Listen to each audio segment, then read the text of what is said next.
আসসালামু আলাইকুম দর্শক, আশা করছি আপনারা সবাই ভালো আছেন। আজকে আমি আপনাদের সাথে শেয়ার করছি খুবই মজাদার কলিজা ভুনার রেসিপি। এইভাবে রান্না করলে কলিজা রান্নাতে একেবারেই কোনো গন্ধ হবে না, কিংবা কলিজা রান্নার পরে শক্ত হয়ে যাবে না। এই রেসিপিতে আপনারা গরু কিংবা খাসির কলিজা রান্না করতে পারেন। আজকে আমি গরুর কলিজা দিয়ে রান্না করছি। এইখানে প্রায় আধা কেজির মতো আমি গরুর কলিজা নিয়েছি। কলিজাটা আমি ধুয়ে নিয়েছিলাম। এখন আমি এর মধ্যে দিয়ে দিব ফুটন্ত গরম পানি। এটাকে আলাদা করে কোনো সিদ্ধ করার দরকার নেই, একেবারে ফুটন্ত গরম পানি দিয়ে আমি এটাকে ঢেকে রেখে দিব।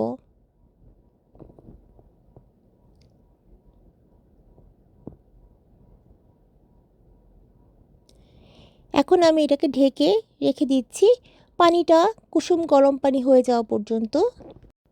চেষ্টা করবেন একেবারেই ফুটন্ত গরম পানি দিয়ে দেওয়ার জন্য, তাহলে আর আলাদা করে সিদ্ধ করতে হবে না। প্রায় 20 থেকে 25 মিনিটের মতো আমি এভাবে রেখে দিচ্ছি। পানিটা অনেকটা ঠান্ডা হয়ে গিয়েছে। দেখুন কলিজা থেকে কেমন ময়লা রক্ত পানি বের হয়ে গেছে। এটা কিন্তু সিদ্ধ হয়ে যায়নি, কিন্তু এর ভিতর থেকে সব ময়লাগুলো বের হয়ে গেছে। এখন এই ময়লা পানিগুলো ফেলে দিয়ে আমি কলিজাটা ভালো করে কয়েকবার ধুয়ে নিব। আবারও ভালো করে গরম পানি দিয়ে ধুয়ে নিচ্ছি। কলিজা ভালো করে ধুয়ে নিয়েছি। দেখুন কলিজাগুলো একেবারে পরিষ্কার হয়ে গেছে। এর মধ্যে আর কোনো রক্ত ময়লা কিছুই নেই, এর মধ্যে কোনো গন্ধও নেই। আর দেখুন কেমন নরম আছে। আমি একটু ছোট টুকরা করে নিয়েছি।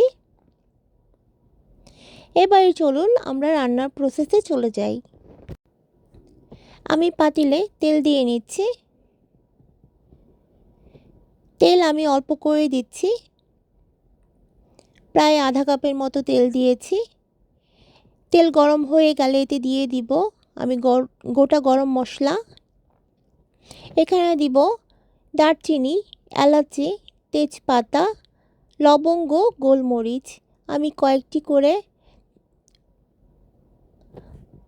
এলাচি দিয়েছি, 2 টুকরার মতো দারচিনি দিচ্ছি, কয়েকটি গোলমরিচ, কয়েকটি লবঙ্গ আর কয়েকটি তেজপাতা দিয়ে দিচ্ছি।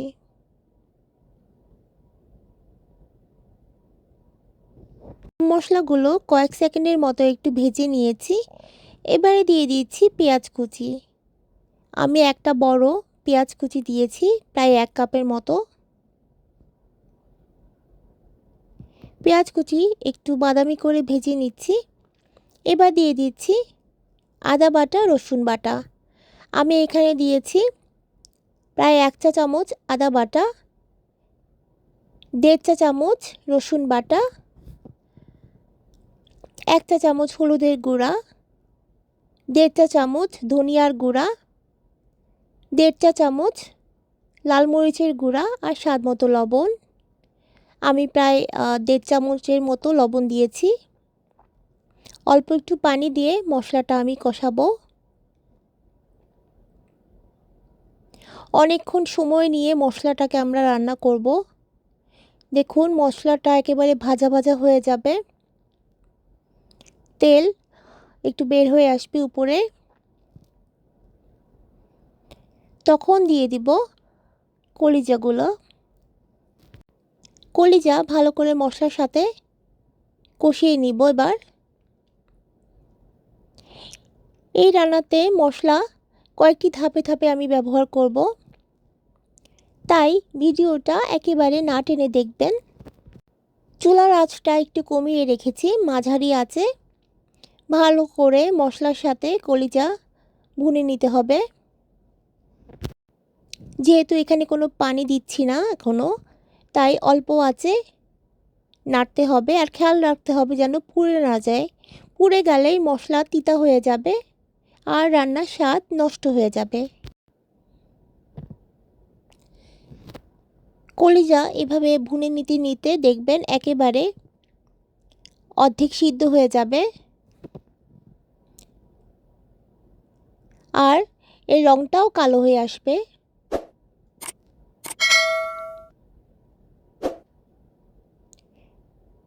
দেখুন আমি সময় নিয়ে আস্তে আস্তে এটাকে ভেজে নিচ্ছি।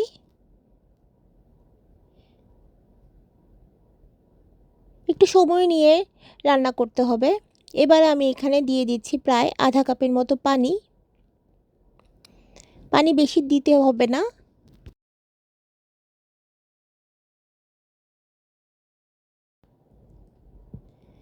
পানিটা দিয়ে আমি এবারে একটু ঢেকে রান্না করব। সব কিছু একটু ভালো করে নেড়ে মিশিয়ে দিচ্ছি।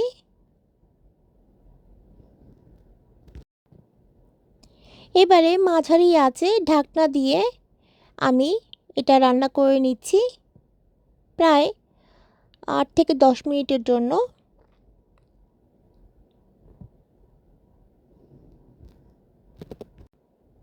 এর মধ্যেই কলিজা ভালো করে সিদ্ধ হয়ে যাবে।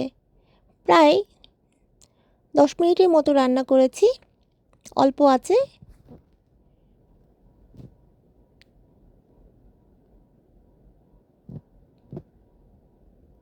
এবার এতে দিয়ে দিচ্ছি বাকি মশলা। দিয়েছি 1 চা চামচ গরম মশলার গুঁড়া, 1.5 চা চামচ ভাজা জিরার গুঁড়া আর আধা কাপ পেঁয়াজ ফালি করা। এখানে আমি একটু মোটা করে পেঁয়াজ কিউব করে দিয়েছি। আর গরম মশলায় কী কী ব্যবহার করেছি সেটা আমি ডেসক্রিপশন বক্সে লিখে দিব। এটা আমার স্পেশাল গরম মশলার গুঁড়া। এই মশলাটা ব্যবহার করলে কলিজায় একেবারে কোনো গন্ধ করবে না। আমি আর কয়েক মিনিটের মতো রান্না করে নিব। কলিজা অলরেডি সিদ্ধ হয়ে গেছে। কিছুক্ষণ ভেজে ভেজে রান্না করতে করতে রঙটা একটু কালো হয়ে আসবে। দেখুন আমি পরিবেশন করে নিয়েছি। কলিজা ভুনাটা একটু সময় নিয়ে রান্না করতে করতে এর রঙটা এভাবে কালো হয়ে যাবে। খেতে খুবই সুস্বাদু। পরোটা, নান কিংবা খিচুড়ির সাথে খেতে পারেন ভাতের সাথে। এটা খেতে যে কত সুস্বাদু হয় না বানিয়ে খেলে বুঝবেন না। আশা করছি আমার রান্না আপনাদের ভালো লেগেছে। আজকে তাহলে এই পর্যন্তই। ভালো থাকবেন সবাই। আমি আপনাদের জন্য দোয়া করি, আপনারাও আমার জন্য দোয়া করবেন। আসসালামু আলাইকুম, আল্লাহ হাফেজ।